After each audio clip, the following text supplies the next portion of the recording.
if I'm vulnerable and I share and you're vulnerable and we share, this is the thing that our spirit enjoys, is that we were meant to be relational beings. We weren't meant to be on an island all by ourselves and to handle things all by ourselves. Yeah. So that empathy for me, for someone else, is because there's completing a journey is so worth it when you get healed, when your spirit is now ready to turn around and say, I've got a new mission in life.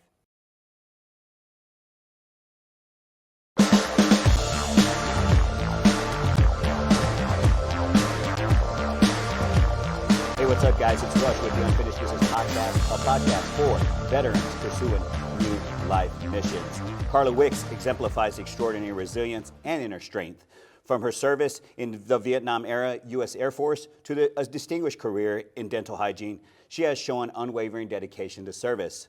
As a Gold Star mother, Carla has transformed the grief of losing her son, Paul Joseph Stock III, into a force for good, particularly through her active involvement with American Gold Star Mothers Incorporated. Her journey highlights her profound capacity for post-traumatic growth, and her nurturing spirit and dedication to community reflects high levels of empathy and emotional intelligence, essential traits for effective leadership that align with love, compassion, and interconnectedness. Finding meaning in personal loss and valuing collective well-being, Carla Hicks' journey challenges conventional success definitions, suggesting true fulfillment comes from inspiring and uplifting others. Carla, it's a pleasure to have you on the Unfinished Business Podcast, a podcast for veterans pursuing new life missions. I got to tell you, I've been so excited about having this this conversation with you. Before my own story, my own passing of my dad, I felt like people can learn a lot from your story. Now, it's a pleasure to have you here today. Well, thank you very much, and I hope they do. Awesome. Yeah, you know, I know you had just got back from traveling around the world, globetrotting in America, and going through and dealing with the terrains of going on train and planes and automobiles, That's as we right. said. It was an experience. That's awesome. It's good to have you back so that we can have you here today. You know, as I was doing my research and understanding Gold Star mothers and understanding the things the trauma that's involved in that and having that post-traumatic growth process, I really had a new insight on who the person I'm getting ready to interview with. So I feel blessed by that for sure. When you look at your tenure, because I looked at your multi-dimensional, it's like larger than life story, of a woman that served in the Air Force during the Vietnam era. Like, what can you talk to me about how serving in the Vietnam War shaped your view on service and dedication? Well, that was kind of drilled into me. My father was United States Air Force Senior Master Sergeant, retired, and it became something that was just in all of us. We felt a responsibility to do it. And I kind of came away from that whole time with the mantra of, it's really something that every able-bodied American should do, at least for some stint. I can say that probably the biggest thing that I learned coming back, Vietnam era was a little bit different than all the conflicts since, is that you have to have a certain amount of inner strength. And at the time that I went in the military, I didn't think I had it, but I soon learned that I did. Wow. Yeah, I know. It's just all the professional reputation, the whole feeling of coming back in that with so much turmoil and then having this polarizing experience. What was that? How did that speak to you during that time? Well, being a woman and going in the Vietnam era, people were not so friendly as to why we went in. They didn't see that we were going in to serve and to do something larger than ourselves. They thought we always had an ulterior motive, which wasn't really nice. And at the time, I wanted to. It spoke to honor, and I wanted to serve. I was glad to raise my hand and take the oath and go in. So the hardships that I had to endure coming home after that made me who I am today. Wow. What would you say, like looking back at it, what are some of the traits that help you succeed both in military and your civilian careers? Well, I think the biggest one is commitment. We learned a commitment in the military that we had each other's backs. And to this day, you know, I'm a firm believer in you have to have a certain amount of commitment to something. You need to also have some perseverance. You need to know what it's like to be in something for the long haul. And when the going gets rough, you just don't throw in the towel. Yeah. Being able to communicate, being able to speak effectively to people, those are all huge. They were huge skills that I learned in the military. That whole experience took me through some low lows and some high highs, but those were some of the things that stuck with me and are still with me today. Wow. Yeah, I can see. Was it 35 years in dental hygiene? Is that what I Yes. is that what I read correctly? Wow, Well, I actually started as a dental assistant and then became a hygienist, but my total dental career was 35 years. that's amazing. Now you've Vietnam War veteran, which is amazing, and it's like for me, like I told you a few minutes ago, is that you have these impactful periods of time in your life, right? And Vietnam War is one of them, right? And having your successful career as a dental hygienist. Now you're taking an active role in different organizations, right? You're part of the American Gold Star Mothers Incorporated. Knowing that you lost your son, Paul Joseph Stock, you know, it must have came to a shock to you at that time. Talk to me a little. Speak to me if you would like to about how you navigated through that period of time in your life. Well, it was difficult. Everybody who's lost somebody in the military remembers the day they got the knock at the door. And I think that will be embedded in my brain forever, because it's not something that you're ready for. It's not something that you've even prepared for. You know that it might happen, but deep down inside you have this feeling that surely not. His life, however short it was, because he died when he was 21, there was a lot of skills and a lot of traits that I saw from our family. And those things are things that I use when I was involved with the American Gold Star Mothers. I've been officer at the local level as well as our state level, which we call department.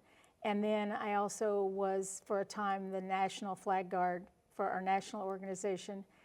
And I was lucky enough to meet a lot of women, but the thing that I say I come away from is that we were all in a different place in our grief. And until you've experienced a loss, you don't really understand what grief and mourning are. And trying to help people negotiate that is what's given me an extra push in my mission. Yeah. You know, it's interesting that you mentioned that, because recently, you know, that I had experienced some loss in my life with my father passing away. So having this interview is kind of timely for me, because for me, it's like I would be the first time, sure, I've had some like my own personal grief, but grief and loss at the same time is something totally different, you know? Like somebody passing away that you love, you know, passing away. And that was very eye-opening to me, and I've learned that I've never experienced grief and loss in this way. This is my first time in this experience, for sure. What has being part of the Gold Star Mothers, American Gold Star Mothers Incorporated, how did it give you purpose, and how did it enrich your life? Well, all the ladies that are there, we've all experienced the same thing. And being able to take that and channel it, because American Gold Star Mothers is a veteran service organization. We are unlike TAPS, where people go for their tragedy assistance. we actually serve the veteran community. And being able to channel what our loss was and who our child was and how we want the world to remember our child, it's like we pick up their torch and we continue where their service and their life ended, we continue. And we reach out to the veterans, the military, and our other Gold Star families. And having that camaraderie of all those women, we're a pretty big, mighty force. Yeah. Wow. Carrying the legacy of your of your boy Paul, like, and making sure that his light stays burning bright, so people have that remembrance of his service and sacrifice, is something that I hadn't really thought of in the bigger picture of understanding understand what a Gold Star mother has gone through. But now what she's who she's advocating for, and how she's taking that mantle, her son's mantle, and hoisting it up for the world to remember and see. We have a saying that we use in Gold Star Mothers, and that is, say their name. Just recently, I was on vacation. I was on the cruise, and they had a military appreciation day. And the cruise director asked me, he said, I understand you're a Gold Star mother, so do you feel comfortable? I said, always ask a Gold Star mother what they want to say, because the one thing they're going to tell you is, I want to say their name, because that way you assure the world that they're not going to be forgotten. And I do what I do, and the inspiration and motivation I have is because I'm doing this where he stopped, I continued. And people can use that for any grief. Anybody. You've lost your father. You can do the same thing. Yeah. You can pick up and say, I'm going forward, not just me, but he's with me. That's amazing. Sorry, that got me. No, it's like, yeah, that's amazing, like, I think you're right, like, say his name is like, that is such a prioritized, when I prioritize talking about a loved one, like when I interviewed Rick Irving, I made sure it said his dad's name, make sure it said your boy's name, Paul's name, and that's such a big priority for me when I sit down and talk about past and present people that have transcended to heaven. How did losing your son Paul change your understanding of grief and resilience? Prior to the loss, I thought I knew what grief was, but I didn't. And now that I've experienced it, and I couldn't even begin to serve in Gold Star Mothers until it was 20 years after he had passed. Now, there are some ladies that jump right in. I mean, just a couple months, and I honestly don't know how they do it, because they're not still through that process of healing their heart and healing their spirit enough that they can serve without being very emotional. Yeah.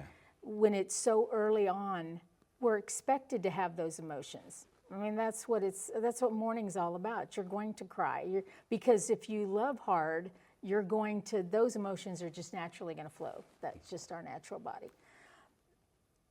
Having had the opportunity to be with these mothers, though, I see how even in their early infancy of their grief, to those like myself that it's been well over 20 years, we carry each other along as we remember our children.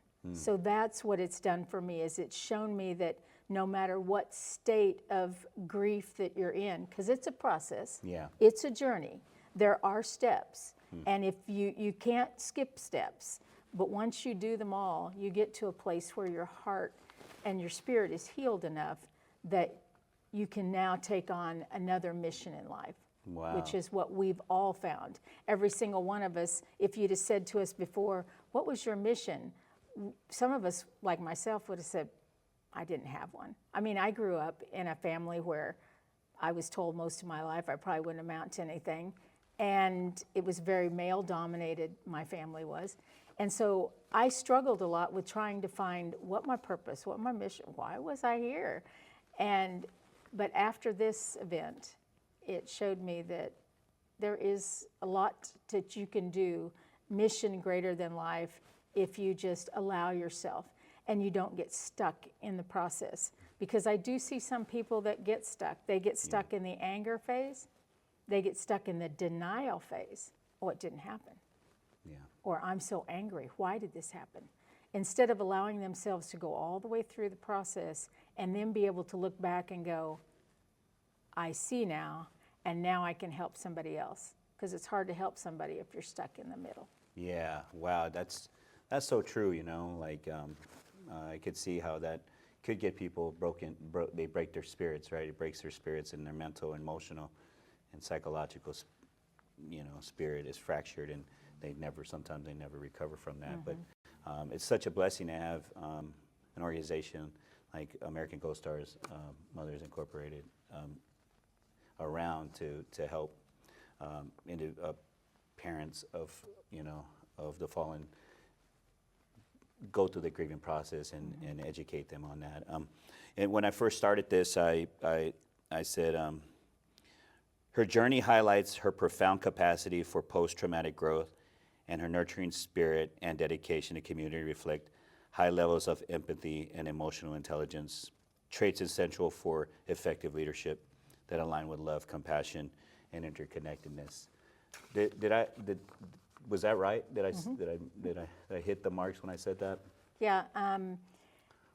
My biggest thing now, when Paul died, I asked the questions that everybody asks.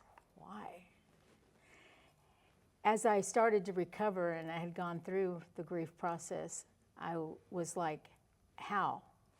I need a place to serve, and I want to do something, and I want to honor him.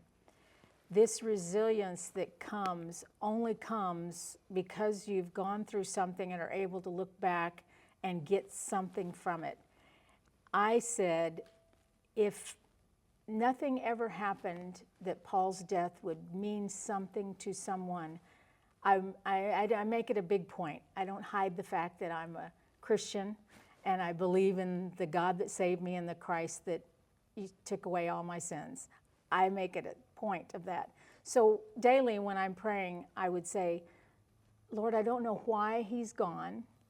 He just took the journey earlier than I did, but I don't know why he's gone. But if there's somebody's life that I can touch with this, please show me that person. And if you don't mind, I'll share a little story. Yeah. It was about 10 years after he'd passed, and I was working for a dentist in Arlington. And I had a patient that the front desk told me, now, do not talk to this woman. Just put her in the chair, clean her teeth, and let her go. Don't try to engage her in conversation. You'll find that she's a very hostile, angry lady. Just treat her and well, so I immediately am like, okay, I'm getting my room ready, and I'm saying, Lord, I don't understand, but if you open a door, I'll walk through it. Why should anybody be in a place like that? That's horrible turmoil to live their life. So I'm cleaning her teeth, and you're right. They had described her exactly right. She was a very angry person. You could tell it just by looking at their countenance. A very angry person has a countenance. Yeah. And so I'm cleaning her teeth, and when I'm cleaning somebody's teeth, I have my hands in your mouth. So you're not talking to me. I'm doing all the talking. So I asked her a question. How are you today? And I got a very angry answer. And I said, you know, there was a time in my life when I was really angry too, and it was when I lost my son. I said, he was in the military and he died in just 21 years old. And I said, I was so angry. And she reached up and she grabbed my hand, and she put my hand down and she goes, tell me about this. And so I thought, okay, Lord, is this open door? Because here I go. So I did. I shared. Yeah. And then she shared. She said, I lost my son 10 years ago, and I've never been able to go in his room. I don't know how to go on. And I'm so mad, and I'm so angry, and it's eating me alive, and I don't want to be this way. But she says, how are you able to function? And so I shared. I shared my faith. I also shared, but I said, here's the biggest thing you need to know. There's no one right way to do this. But it's all about, you don't forget this person. You just learn how to go forward. You're never going to forget them, but you find a new way forward. And I said, I would just hope that for you. And she started crying. And so I kicked the door shut to my room, and for the next hour, we did nothing but just booger each other's shoulders. We cried, and we cried, and we cried. And when she sat back in that chair, I literally saw her countenance had changed. Wow. And of course, everybody at the front desk was like, oh my gosh, she shut the door. She's in there with the woman alone. And ever since then, I've always said, if Paul didn't die for any other reason, he died for that one woman. Wow.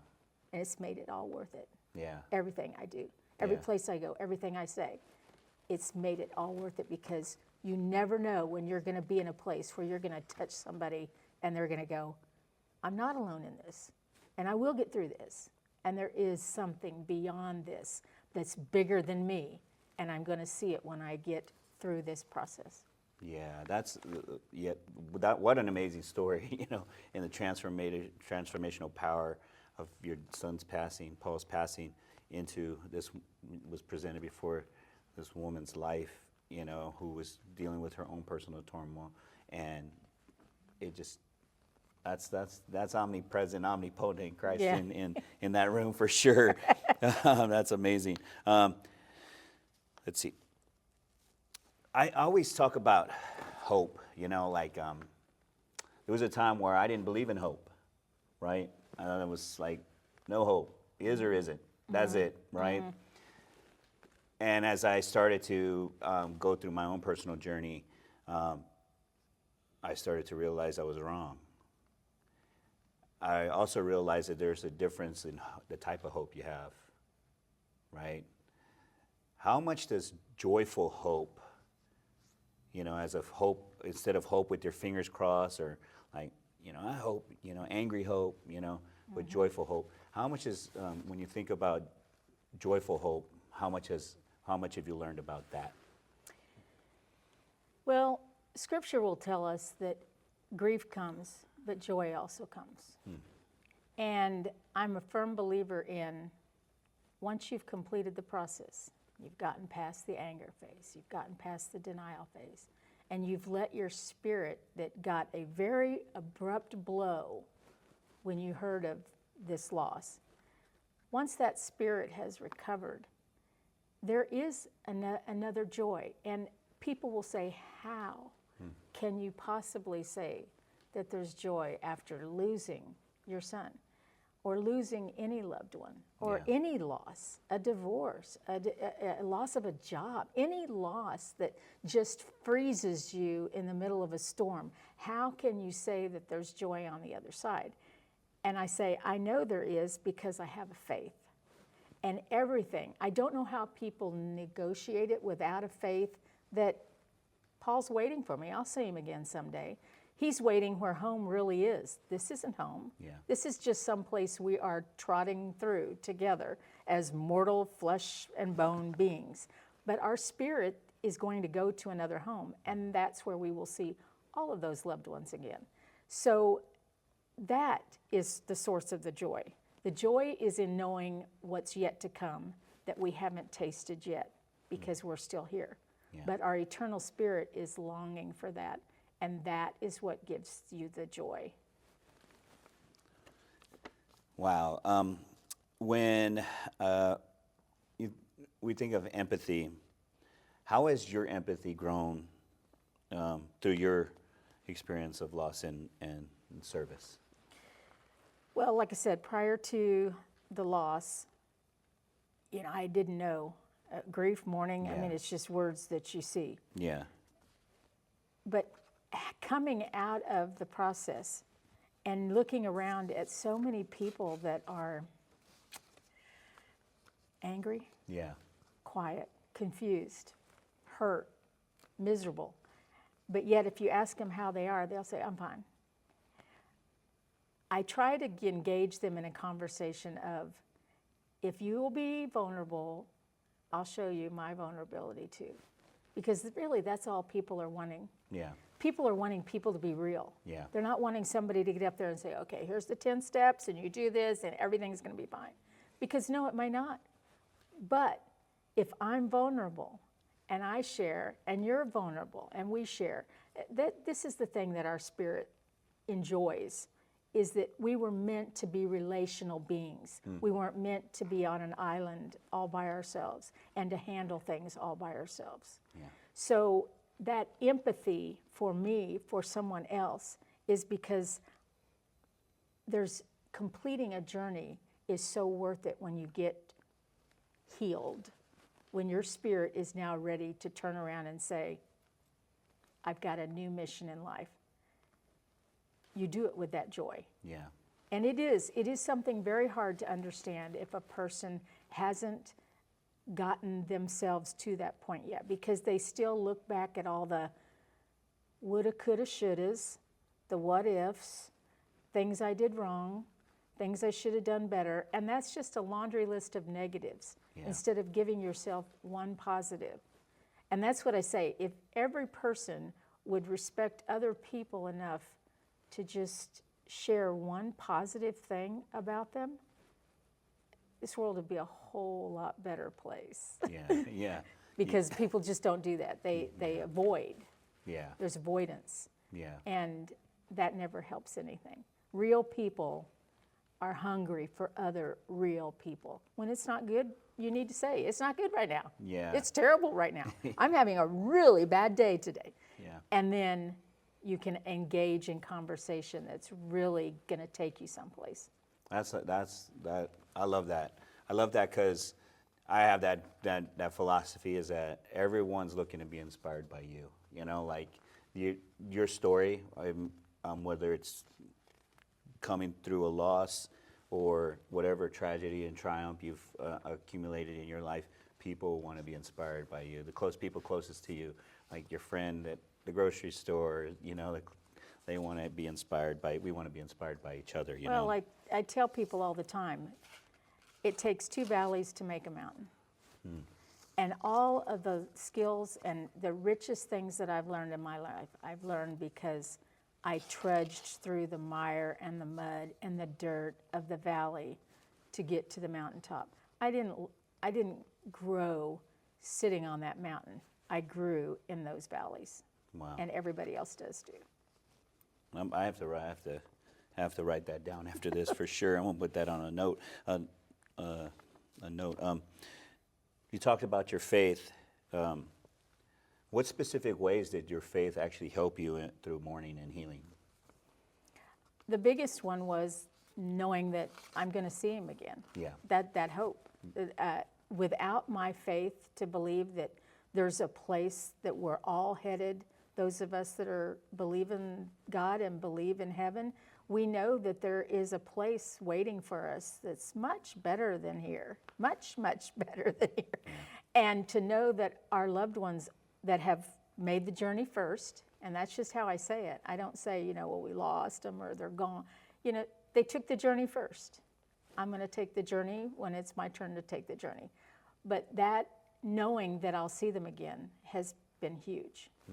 And like I said, I don't know how people that don't have that confidence and don't know how to find that confidence and that peace, because there is a certain amount of peace to that when you know you're going to see them again. Yeah. Versus they passed and they're gone, and that's all I have are memories. I'm never going to have anything else. No, we're going to have an eternity together. Yeah. And so, like I tell people all the time, when you've lost somebody really close to you, they've gone ahead and you're still here. So you've got the best of both worlds. I tell people, I say, if I died tomorrow, I've got people waiting there. But if I live tomorrow, I've got lots of work to do here and people that I love here. So it's kind of like the best of both worlds. Yeah, that's an amazing way to look at it, for sure. I'm now that my dad's passed away, there's reflection points where I'm like, he's teaching me stuff, and he's like, maybe he's teaching me stuff that he wouldn't have taught me if he was here. You know what I mean? From his spirit being still here on earth. How can you share a moment when you felt a deep spiritual connection while honoring Paul's memory through Gold Star, for the Gold Star mothers? Yes, it happened last October. Paul's been gone over 20 years, and our family was selected as the Gold Star representative for the Ironman competition that they were going to have in Waco. They pick a different Gold Star family at each one of their events, and they pick an athlete that's going to do the triathlon, and that athlete honors by carrying a flag at the end, carrying the memory of this service person that has passed. So we were chosen, and I actually got an opportunity to meet the young man that, I say young man, anybody younger than me is young man. And I was able to meet him, and he found out he lived not too far from me, very close to me. And having coffee a couple of times before the event, he was served in the Navy, just like Paul did.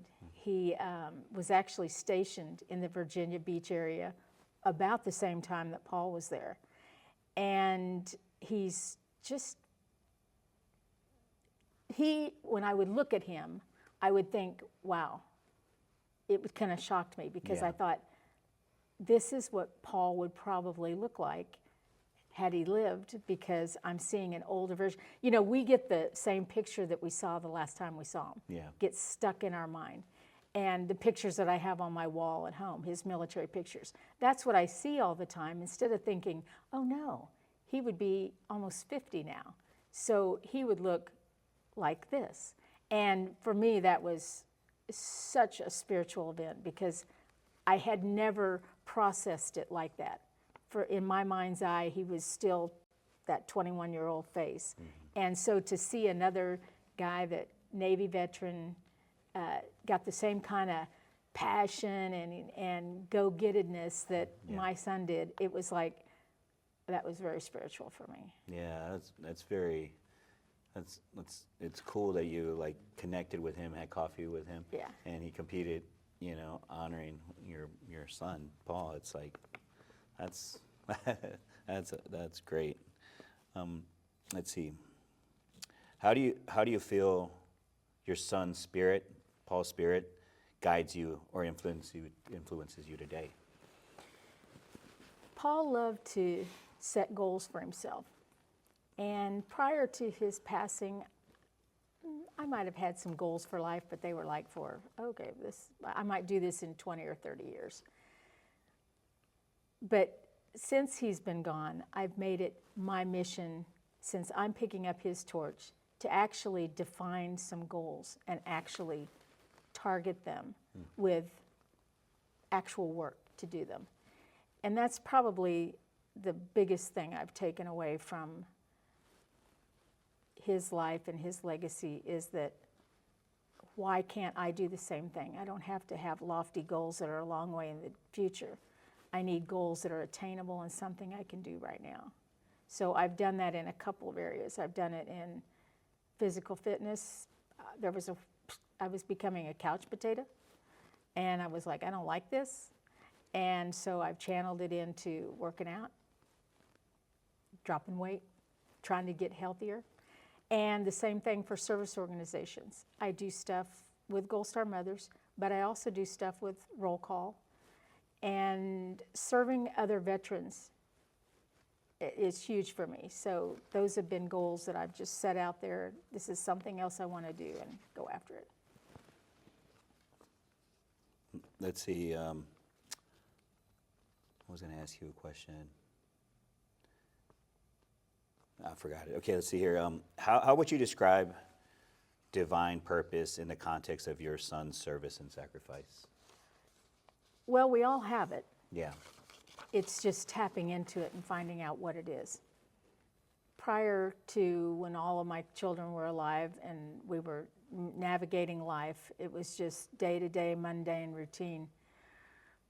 But after you lose somebody, it causes you to get a lot more reflective about what's actually inside, what's actually in your spirit. And in my case, especially with Paul, was knowing what would he want me to be and do, and it certainly wouldn't be to just resign myself that there's no future. That would not be what he would want. So that's probably the biggest thing that has helped, is knowing that I can channel into what I knew he was, and all of his traits and all of his passions and all of his desires and his love of life. He never knew a stranger. He loved everybody. And so I try to walk forward that way myself. Wow, that's amazing.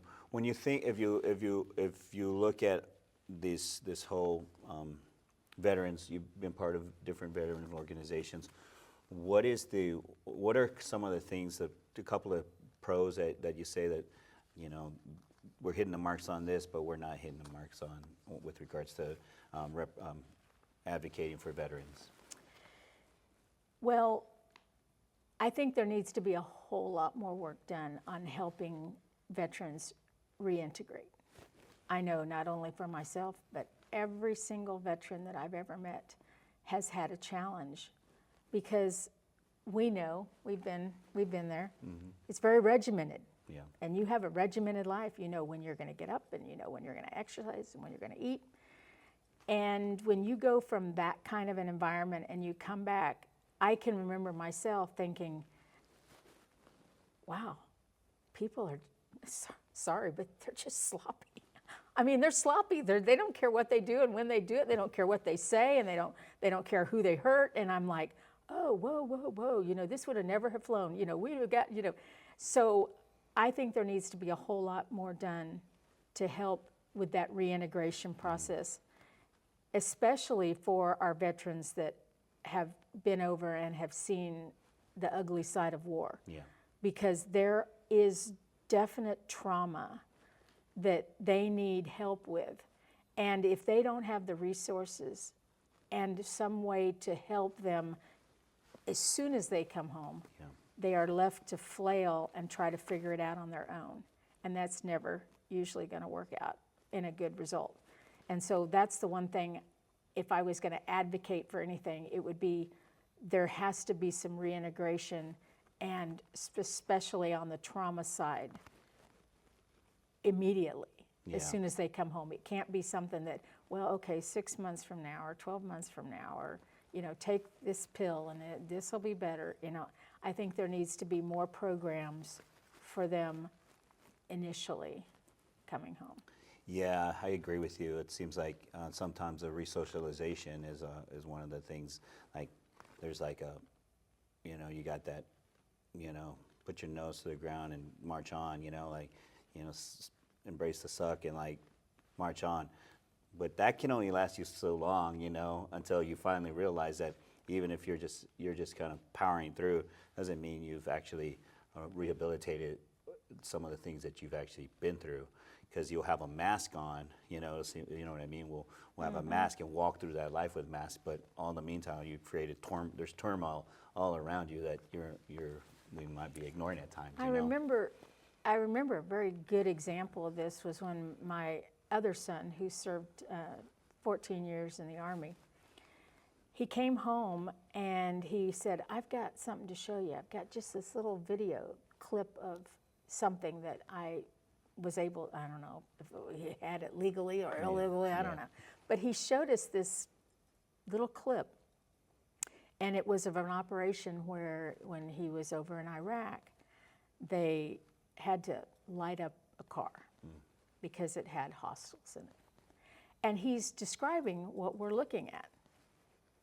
And what we would look at and think, oh, this is the kind of stuff you see in the movies. He was describing it because he was there. But the way he was describing it is like I'm talking to you right now. Yeah. We'll see that car, and then we're going to do this, and this way. And I, right then, thought, for him, he's describing this like, no big deal.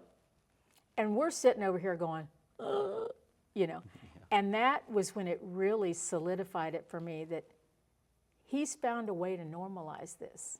As that's okay.